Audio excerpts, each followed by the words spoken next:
How's it going, everyone? This is Dan from Random History Guys, and today I'm going to talk about a great civilization that influenced the world over, the Romans.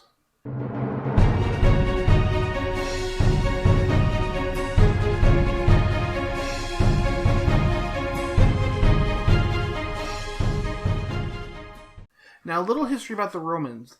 Rome as a civilization has lasted from about the mid 8th century BC all the way to the end of the 4th century CE. Ruled as both a kingdom, a republic, and an empire. Rome's influences on the world include its art and architecture, its language, and even the government style used by its republic. So let's begin by looking at the Roman architecture and how it influenced the world. Many of you may notice the sports stadiums in your major metropolitan areas. Those were influenced by the Colosseum.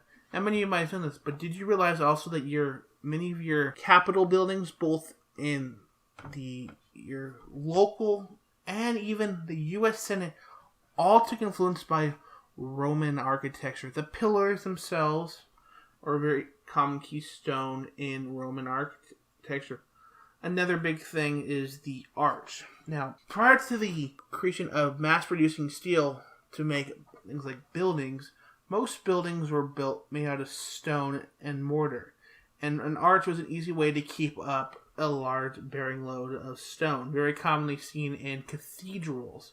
In fact, many Roman temples were converted to churches and cathedrals following the Christianization of the Roman Empire. The thoroughfare and roadways of Rome would go on to influence much of the world, as Romans were as one of the first road builders, spreading roads through Europe that some even still exist to this day. Some in Paris, Rome herself, and many other cities. Now going on to the art. The art influenced not just the garden statues in our yard, but our great masters, including Michelangelo, who would use these statues as a base to learn how to sculpt and draw many of the great masterworks that these did, including the David. Statues of the former emperors such as Trajan and Augustus were used to create these masterful statues. The next big influence that Rome had on our everyday life is language. Now, if you've lived in a European country, you can probably throw a stone and find a country that has some Latin influence when it comes to language. These languages would include Spanish, Portuguese, Romanian, Italian, and French. These languages are known as the Romantic language, or Romance languages. I guess that's what they call it. French, the language of love, but I think that's only because women think that, oh, look, he's got a funny accent, he's attractive. Anyway, back to this story. Not only does it influence directly those languages, but it also influences languages like English and German through the fact that these areas had been under Roman occupation.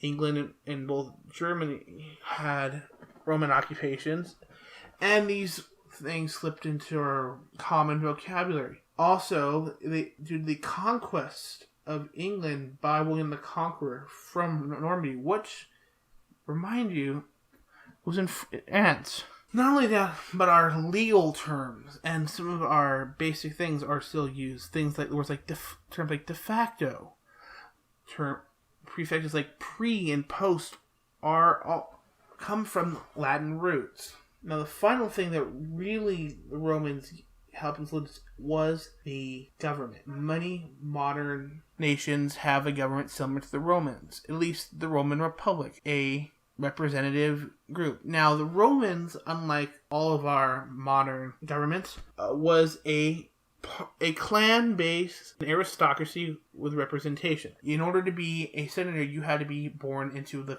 Roman clan. You would then go and represent your clan in the government in the Senate. And then you could be voted up as a praetor or a consul, which was like their prime minister. Now, very similar to the parliaments of today, you would the Senate would vote their own leaders. Very exact same as you would see in England, Japan, Italy, and many other nations. Thank you for watching this video on the influences of Rome. If you'd like to leave a comment below telling us about anything that we missed, maybe we missed something on art, or maybe you have an interesting suggestion, we're willing to do any video on history. Also, hit that please subscribe to keep up to date with any videos we'll be releasing. We plan on releasing many more. This is Dan from Random History Guys. I have to say, have yourself a wonderful day.